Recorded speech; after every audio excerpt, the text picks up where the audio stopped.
Hello, and welcome to Why Am I Like This? The podcast for those who didn't get enough hugs as a child. I'm Laura Wood, and I'm a trauma therapist. Hi, and I'm Michaela Beaver. I'm a psychiatric nurse practitioner. So, Michaela, why are we doing this podcast? Thanks for asking. We want to help you understand yourself a bit better. How are the things that you learned about yourself and the world in childhood still affecting you today? We want to figure out, why are we like this? Those random things about ourselves that we might wonder about. Like, why am I so jumpy? Why am I so anxious? Why do I take everything personally? Why are my thoughts so negative? Why do I feel like I have to fix everything all the time? Yes, we are talking about women's mental health today, and we are going to try to answer the following questions. Why are so many more women diagnosed with depression and anxiety than men? What's the deal with all the guilt and shame? And how can we start doing better? So I think we just go in order. Why are so many women diagnosed with depression and anxiety? That's a really interesting question. And I think that there's multiple different plausible answers, or maybe it's like all of them, right? But in kind of researching for this topic, I found a couple of different answers. In one area, they looked at brain scans of women and men, and they found that the women's brains were active in many different regions. As women, we might have stronger activity in the prefrontal cortex. The prefrontal cortex is that thing that modulates self-control. It helps us, make sure that we can say no when we're supposed to say no, or make sure that we don't do things that would maybe cause harm to us, right? Because of that increased activity, there is an increase in maybe empathy and our ability to have self-control over things and have that healthy level of worry about things. But there's also this statistics that women were twice as likely to exhibit anxiety and depression than men. And that also can correlate with increase in like chronic pain disorders, insomnia, and disordered eating. And so that's kind of one of the things that might be related to it. So like we have all this extra empathy. And, my question is like, does that correlate with having more guilt and shame potentially? What are your thoughts? I think that's possible. I mean, what I'm hearing you say is our brains are more active in our prefrontal cortex, meaning we are trying to handle more things, maybe. We're trying to understand more things. We're trying to sort out more things, maybe more problem solving, and thinking about how our interactions or how our behaviors are impacting others, right? Like that social aspect of it, because we're trying to sort of behave in a societally acceptable way. That's kind of what I think about when I think about our prefrontal cortex, right? Executive functioning, self-control, and all of that is really geared towards being effective in society, being effective in our relationships, being effective in, doing all the things. Maybe we're just doing too much. We need to do less. But then if we're trying to do everything and then we've got that guilt and shame, right? Like I'm hearing or I'm thinking about this, I can't do everything. That's not reasonable. I know and recognize how my behaviors are impacting others. And so my not being able to do everything might be letting people down, right? Yeah. Maybe I am feeling guilty about not being able to do everything and letting people down. And then that guilt leads to shame in that I'm not good enough kind of sense. Yeah.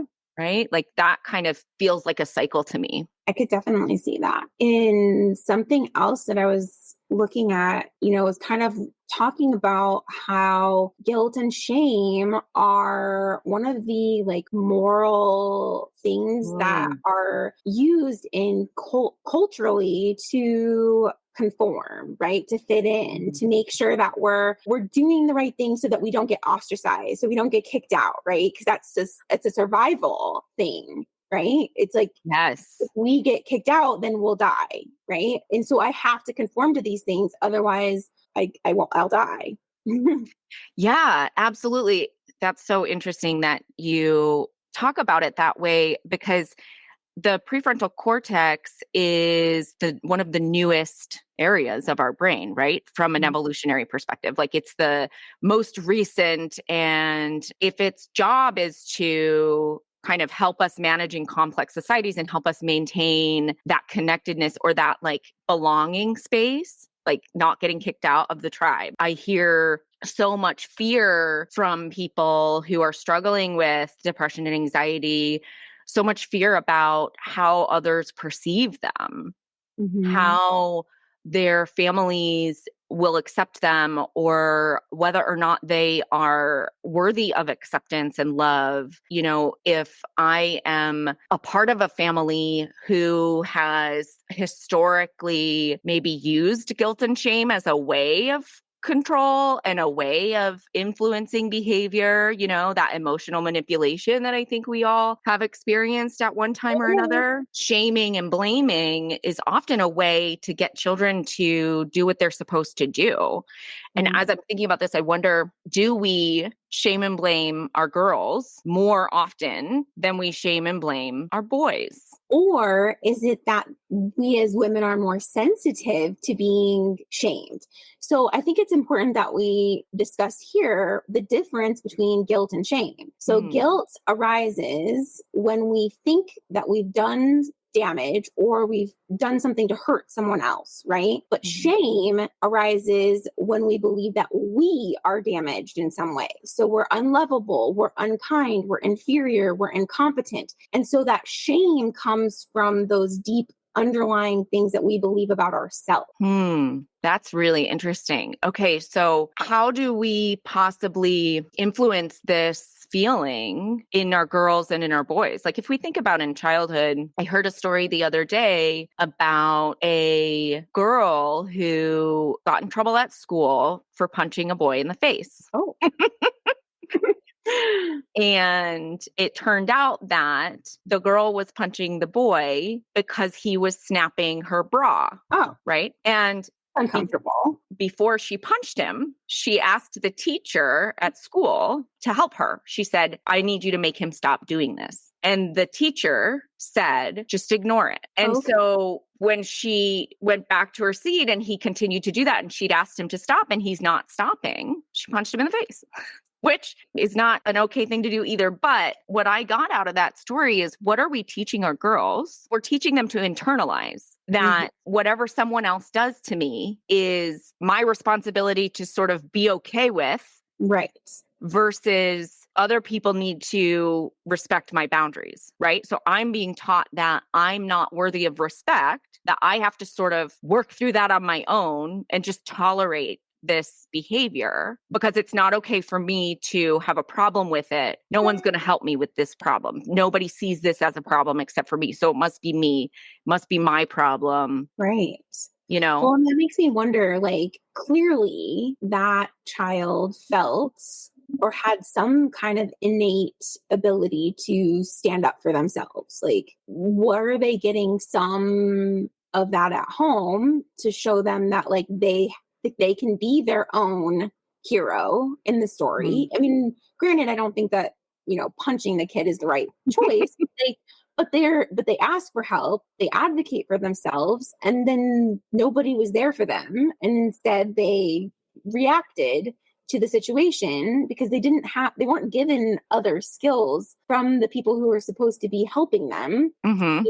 And so, maybe that child's getting some kind of help in the home situation to be able to stand up for themselves so that they can take care of the situation and not have to depend on somebody else if they're not helping. Yeah, I think so. This type of situation can go one of two ways. One, their parent supports them in upholding their boundaries and says, you did the right thing by asking for help. When you're in a situation like that, maybe there's another option besides punching, but whatever, right? Like, you're supportive of the child's need for the boundary to be upheld and enforced. Right. Or we say, you shouldn't have done that. It's not a big deal. Boys will be boys. just ignore them and kind of reinforce that message that you're not worthy of getting help, right? So at home, however that situation is handled can really influence your view of yourself and Yeah. your view of yourself and your role in the world. I think we are much more likely to experience depression and anxiety if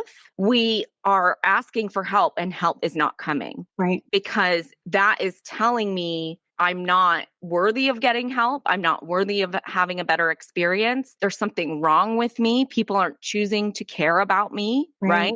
And Abandoned so, feeling. yeah, so now I'm in this sort of shame spiral, that will lead to kind of shutting down my expectations of, success, right? Like depression comes with a lack of motivation, lack of joy in things that once were joyful, sleep issues, difficulty concentrating and kind of handling day-to-day tasks. To me, when I see depression, I see a part of us that is shut down to the prospect, the possibility that things can get better, right? It's that hopelessness. And I don't know a better way to create hopelessness than when a kid asks for help and help doesn't come. Sure. And that also plays into that guilt of in being, I'm bad. I did this wrong. I never do anything right.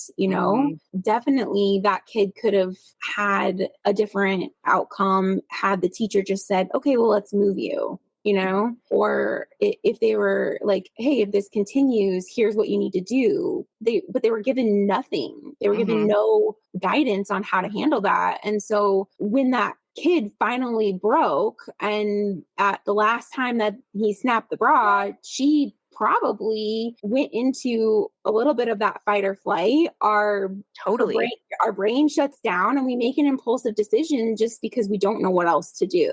We weren't supported in that. Yeah, absolutely. And with women, I think today, at least in my experience, I have felt throughout my life that the expectation is higher of me, the expectation to be a certain way, to care for people a certain way, to be nurturing, to be able to do 100% of the work at home and still support my family financially and, be pleasant and be, welcoming to others and to be patient and to not be too loud and to also speak up for myself and follow all the rules, but also have good ideas and create new solutions. Like my expectation to be this impossible person, I don't know that there's anyone who can be all that. So then the message is, okay, well, I'm not good enough,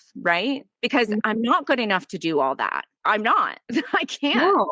Who would be? It's an impossible standard. And so essentially by creating these standards, we're telling everyone you're not good enough because you can never meet them. That's shame. And then that's guilt when I can't meet them. I'm letting someone down because they're all depending on me. If I get upset and I kind of lose it and ask for help, but in a way that is more desperate, right? Like I'm so exhausted and I need help. And then it's like I'm looked at aggressive. Right. Like I'm looked at as it's not being taken seriously. My words aren't being taken seriously because of my emotional reaction, right? So it's like, there's so many barriers to being seen and being understood and being really, truly connected in an authentic way. I think for women, especially, and I can't say that men don't experience this in some ways either, but, I don't think that we really consider what we're doing to put women in this impossible position and how that is impacting overall mental health, right? Like if I'm just constantly feeling like I can never do enough and I'm never good enough, that would wear anyone down. Absolutely. Well, and that also makes me think of like some of the disparities, maybe that's not the right word, but like the concerns that are still going on in like with women in the workplace, right? Speaking to the same point of being made to feel like you should stand up for yourself and you should be strong and you can't be weak. But also if you stand up for yourself, then maybe you're a little bit too emotional. These double standards that kind of contradict each other, that make us to feel like we don't have a right choice. And then that creates that helplessness, which is so strongly correlated with depression, Yeah. and our ability to struggle with handling our emotions when we have that feeling of helplessness. Yeah, it's really interesting as we kind of, unpack this. I'm thinking about another aspect of being diagnosed with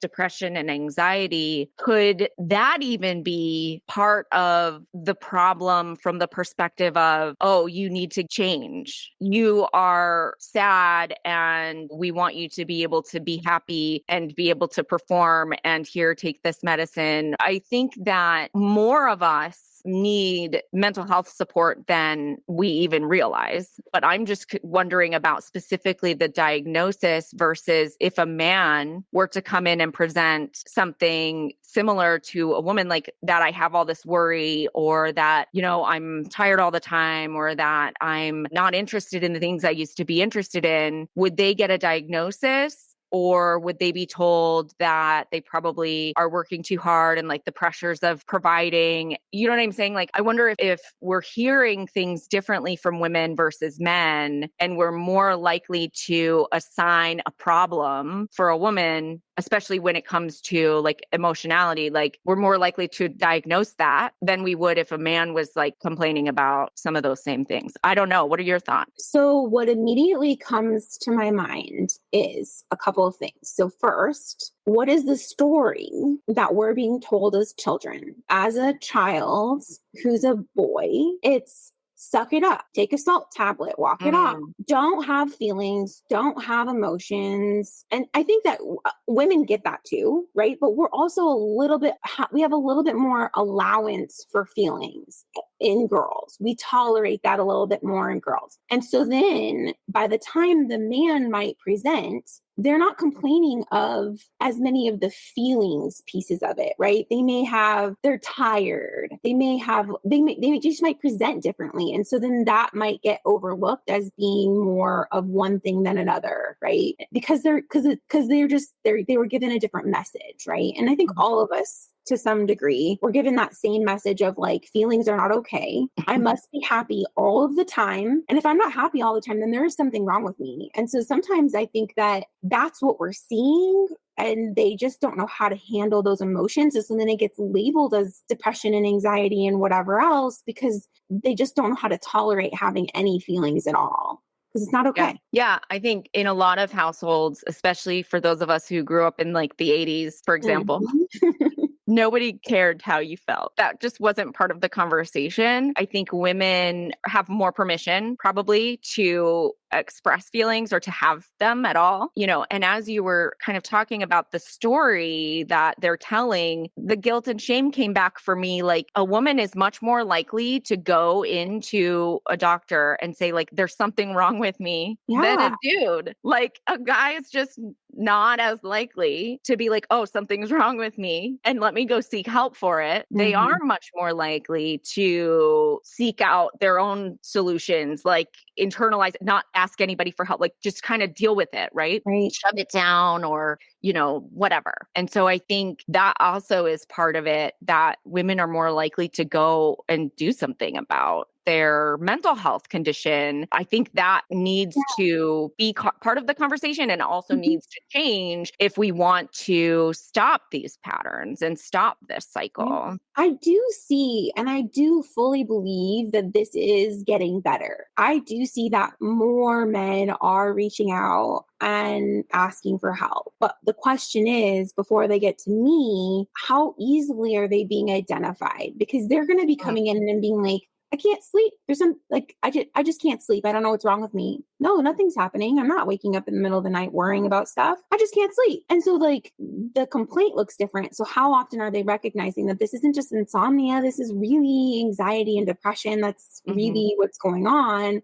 It's not just I can't sleep. Yeah, I think the conversation is a really important aspect of the care, right? Like, we need to be asking the right questions as clinicians, as providers, to say, okay, what's really going on? How does this look? How does this feel for you? And I do think that there's maybe a gap in potentially like feelings vocabulary between men and women. I think maybe women have a higher feelings vocabulary than men typically do. My friend and I were just talking about this the other day. Is it in part that we are communicating so much more, right? Like we're more communicative with, we have more words, we're talking more, we're trying to understand people. We have that empathy. Like, does that play into the fact that we have better vocabulary surrounding this, or we have better comfort, maybe even with there being something wrong with us? Mhm. And not being okay. I don't know. Yeah, that's interesting. I mean, I think that does play a big part, in insight is communicating with other people about what's truly going on. And I think women are maybe talking to each other more as well. And that provides a space to get support, to get insight,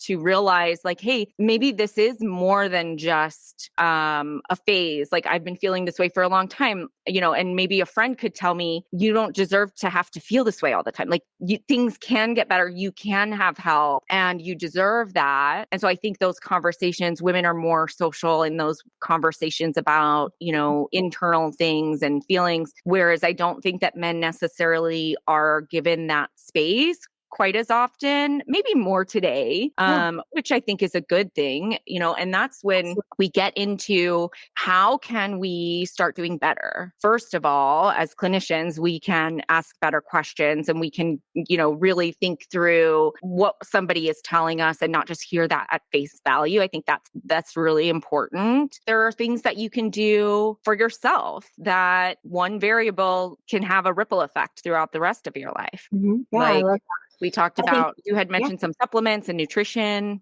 yeah, definitely whole body care, right? And that's the emphasis. Like we're not just one thing, our brain and our body are actually connected. And so we need to use that, you need to use a whole body approach to help us feel well. Exercise, moving your body increases endorphins. It naturally increases serotonin in your body, being more active. And like green space therapy, like being outside, looking at wide open space and nature helps increase our ability to, it improves depression, basically. So the things that we use to fuel our body, having the right nutrients, right? Like eating the right things helps to support health and wellness, and that includes our brain. When we're eating a lot of carbohydrates and things that are ultra processed, like we're not fueling our body with nutrients, and then we wonder why we're still hungry and why we can't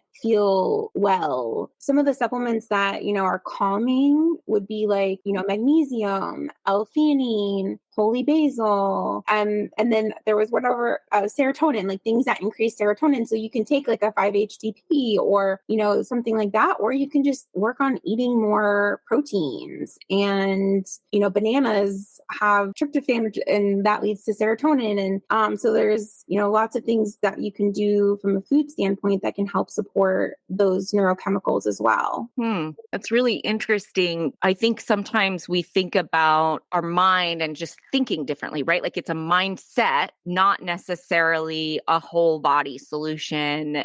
I often, when clients come to me and present with depression or, a lot of sleep issues, a lot of my questions are about, okay, well, what are you eating? How much are you eating every day? Are you drinking? How much water are you drinking? Right? Because these are basic things that our bodies need to survive. And so if we're not getting enough of those basic survival needs, then our body can shut down. It's not going to function as effectively, right? Right. It's not always just, well, change the way you think, which I think is a solution that we hear a lot of the time. Really, we can do one small thing that impacts a whole host of other areas in our life, right? Like if I'm setting a goal for myself to be more active, that doesn't have to mean I'm going to work out for an hour and a half every day. And if I skip one day, then I'm going to shame myself because I failed. That might just mean, I'm going to go up and down my steps 2 extra times today.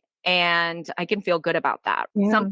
Basically what we can do is something. We Right. don't, anything is better than nothing. Anything is a really great start. I think So also when we are feeling bad, we often try to tell ourselves that we're not really, or we try to tell ourselves that it's not as bad as we think, or it's all in our head, or it's just, I just need to get over it, or other people have so many bigger problems. Like, I don't have anything that I should be upset about. Like, this is for no reason. There's something wrong with me, but it's not wrong enough to get support. One thing that we can start doing better is getting support before it's like a crisis. Any level of distress that's preventing you from experiencing joy is worth addressing, because absolutely. you deserve to feel joy. You deserve to feel present, and you deserve to feel in control instead of helpless. If you're experiencing a helplessness